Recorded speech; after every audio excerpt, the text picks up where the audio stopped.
হচ্ছে আমার এক দাদা এবং আমার আন্টি এবং আমার এক বৌদি আর মামনি, এই চারজন এসছে কলকাতা থেকে। তো যাই হোক, দাদার কাছ থেকেই শুরু করি। দাদা, আপনার অ্যাড্রেসটা একটু আপনি ডিটেলস বলুন এবং কলকাতা আমার সাথে কি করে যোগাযোগ করবেন। হ্যাঁ, আপনার সাথে ওই আপনার ইয়েতে ইউটিউবে দেখে সাবস্ক্রাইব করে তারপর যোগাযোগ। আর আমার চ্যানেলটা কে দেখেছিল? মাসিমা। হ্যাঁ, মা আগে প্রথম দেখে।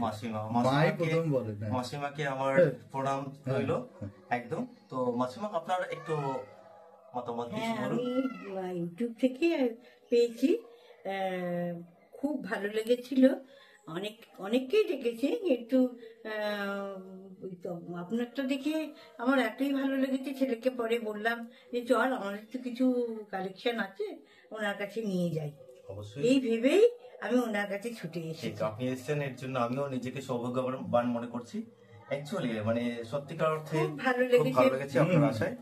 আর আমার মামনি আছে। মামনি, কিছু, তোমার নাম কি? ওকে, কোন ক্লাসে পড়ো তুমি? 5-এ। ক ভাই বোন? তুমি একা? বাহ। এবার বৌদি, কিছু আপনার ওপিনিয়ন, আপনি কিছু মতামত ব্যক্ত করেন। এখানে এসে কেমন লাগছে এবং যারা যারা ধরুন আমাদের এই ভিডিওটা দেখবে তাদের উদ্দেশ্যে আপনারা কি বলতে চান? তারা কি আসতে পারে আপনাদের মতো? এবং এখানে আপনারা যে এসেছেন, এটা একটু আপনার মতামতটা প্রকাশ করুন। অবশ্যই মানে অন্য লোকেরাও আপনার কাছে আসতে পারে, কারণ আপনার এখানে আপনি যে এত সময় ধরে সমস্ত কিছু কালেকশন গুলো দেখলেন এবং হচ্ছে খুঁটিয়ে খুঁটিয়ে দেখলেন, সেটা অবশ্যই খুব ভালো, যার জন্য আমরাও খুব উপকৃত হয়েছি এবং অন্য লোকেরাও সেটা সম্পর্কে কিছু জানতে পারবে। এবং অনেক কিছু কালেকশন আমরা আপনার কাছে যেগুলো আগের ছিল সেগুলো আমরা দেখলাম, জানতে পারলাম। ঠিক, এবং কোনটা কোনটা ভ্যালুয়েবল হয়তো হয় কি আপনার, আমরা তো সবাই সবকিছু জানি না, ঠিক আছে? সেক্ষেত্রে আপনিও ভুল জানতে পারেন, আমারও তথ্য ভুল হতে পারে, কিন্তু আমার যতটা জানা ততটা দিয়ে আমি চেষ্টা করেছি ভ্যালুয়েবল কোনটা আপনাদেরকে আমি সেই নলেজটা একটু বলে দেওয়ার। যাই হোক, তো আমি এখন মাসিমার কিছু সংগ্রহ আমি দেখাচ্ছি। তো আমি প্রথমে নোটস থেকে একটু দেখাচ্ছি। বিশেষ করে মাসিমা, বিদেশি নোটগুলো আপনি কোথায় পেয়েছিলেন? আপনার দেবর মেরিন ইঞ্জিনিয়ার ছিল, তো ওনার কালেকশন ছিল। এখানে দেখুন, উনি বিভিন্ন পৃথিবীর বিভিন্ন জায়গায় উনি ঘুরে বেড়াতেন। তো সেক্ষেত্রে বিদেশি বিভিন্ন ধরনের নোট, বিভিন্ন দেশের সংগ্রহ আছে। তো এখানে আমি অধিকাংশ নোটের আপনার এটা ওয়ার্ডটাও বোঝা যাবে না, যেহেতু সেই দেশের ভাষায় লেখা আছে। তো কিছু, এটা কোথায়, ব্রুনাই না? এটা ব্রুনাইয়ের নোট নাকি? এটা দাদা কোথায় বলছিলেন? আলজেরিয়ান নোট আছে। এটা দেখুন, আলজেরিয়ান 100 টাকার নোট আছে। এরপরে এটা দেখুন, ইউক্রেন, রাশিয়া ইউক্রেন যে যুদ্ধ হচ্ছে, সে ইউক্রেনীয় এটা নোট। এটা হচ্ছে 1000 টাকার নোট। এটা 10 টাকার নোট, একটা 10 টাকা। দেখুন, এগুলো সব ইউক্রেনের নোট আছে। তো আমি জাস্ট এই ধরনের, আমার একটা নতুন অভিজ্ঞতা হলো এ ধরনের বিদেশি নোট দেখা। এরপরে আমাদের রিপাবলিক ইন্ডিয়ার কিছু নোট মাসিমা ভুল করে ভেঙে দিয়েছে। এটা বান্ডেল ছিল, তো এই নোটের বান্ডেলটা উনি ভেঙে খরচ করে ফেলেছে। তো এই নোটের মাসিমা, এটা যদি ইনটেক বান্ডেল হতো, আপনার এই যে পিনটা খোলার পরে একটা দুটো লুজ নোট যদি এখান থেকে মিসিং হয়, সেক্ষেত্রে এই নোটটার কোনো ভ্যালু থাকে না, আপনার বান্ডেলের ভ্যালুটা হয় না। এগুলো এখন লুজ হিসাবে আপনার 2 টাকায় 4 টাকা করে বিক্রি হবে। আর এটা যদি বান্ডিল হতো, সেক্ষেত্রে আপনার 1600, 1800, 2000, 2500 টাকা পর্যন্ত দাম ছিল কন্ডিশনের উপরে। তো এরপরে নেক্সট, আর এখানে কিছু কয়েন সংগ্রহ আমি ওনাকে দেখাচ্ছি ওনাদের। এখানে ছত্রপতি শিবাজির, প্রথমে ফার্স্ট এই ছত্রপতি শিবাজি থেকেই আমি শুরু করছি। দেখুন, ছত্রপতি শিবাজি, এখানে ছত্রপতি শিবাজির আপনার এই ঠিক পোর্ট্রেটের নিচে 5 পয়েন্ট স্টার হতে হবে। এখানে দেখুন, এই জায়গাটা 5 পয়েন্ট স্টার। সেক্ষেত্রে আপনার এটা দেখুন, কোনো মিন্ট মার্ক নেই, প্লেন আছে ইনসাইড। এটা কলকাতা মিন্ট আছে, আর স্টার হলে এটা হায়দ্রাবাদ মিন্ট হতো। এটা হায়দ্রাবাদ মিন্ট হচ্ছে রেয়ার কয়েন।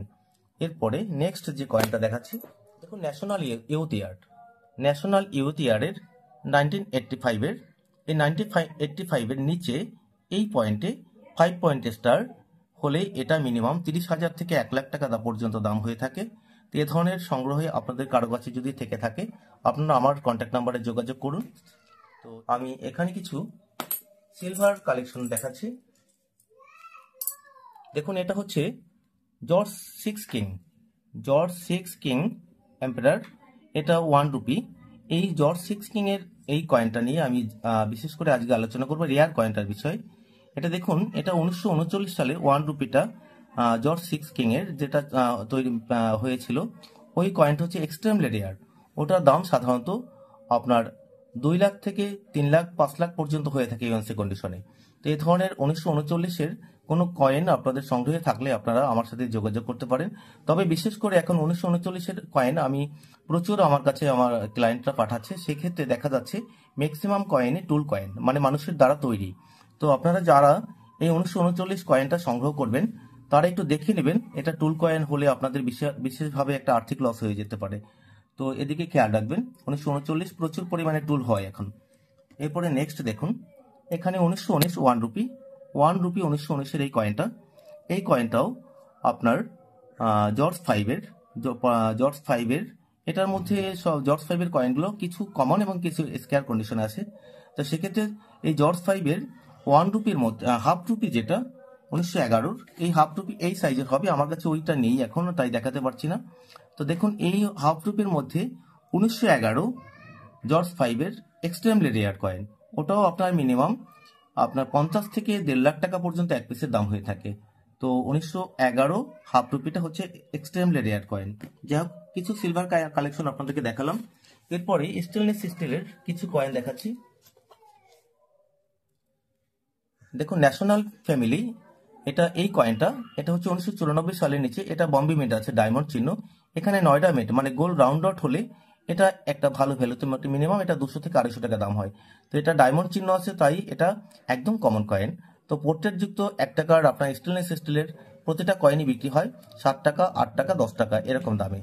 তো এরপরে নেক্সট দেখুন, এটা হচ্ছে আপনার টেলি ডাক যোগাযোগের 150 বর্ষ পূর্তি উপলক্ষে এই কয়েনটা আপনার মিন্টেস হয় ক্যালকাটা মিন্ট থেকে 2004 সালে। এটা ডাক আমাদের ভারতবর্ষে টেলি ডাক যোগাযোগের 150 বর্ষ উপলক্ষে এই কয়েনটা তৈরি হয়।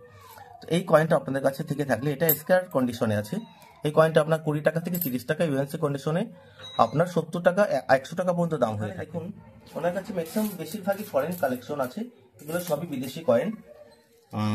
তো এখানে এগুলো হচ্ছে সব পোর্ট্রেট কয়েন, কিন্তু আমি এর মধ্যে কোনো রেয়ার কয়েন নেই। তবে জওহরলাল নেহরুর এসব বিষয়ে আমি কয়েন নিয়ে আপনাদের সাথে আলোচনা করেছি। জওহরলাল নেহরুর এই কয়েনটা, এটা যদি নয়ডা মিন্ট হয় সেক্ষেত্রে 1000, 1200, 1500 টাকা পর্যন্ত এক পিসের দাম হয় কন্ডিশনের উপরে। যাই হোক, মোটামুটি সব ধরনের কালেকশন আমি দেখিয়ে দিলাম। ওকে, এর পরবর্তীতে কোনো এক ভিডিওতে আপনাদের সাথে অন্য কোনো কয়েন নিয়ে আলোচনা করা যাবে। দাদা, তো আপনাদের আর কোনো মাসিমা, আপনার কয়েনগুলো আমি সবটাই আপনি আপনার এটাই কিছু বিষয় আমি চেষ্টা করেছি আমার তরফ থেকে যতটা আপনার প্রতিটা কয়েন ধরে ধরে চেক করার। যেহেতু অধিকাংশ সময় অনেকেই আমার কাছে কমপ্লেন করে যে আমাদের কয়েন বিশেষ করে চেক করে না এবং না দেখি তারা কমন দামে নিয়ে নেয়। তো সেক্ষেত্রে এটা করা উচিত না। আমি প্রত্যেকের উদ্দেশ্যে বলবো একটু সময় নিয়ে দেখার চেষ্টা করবেন যারা কয়েন কিনছেন।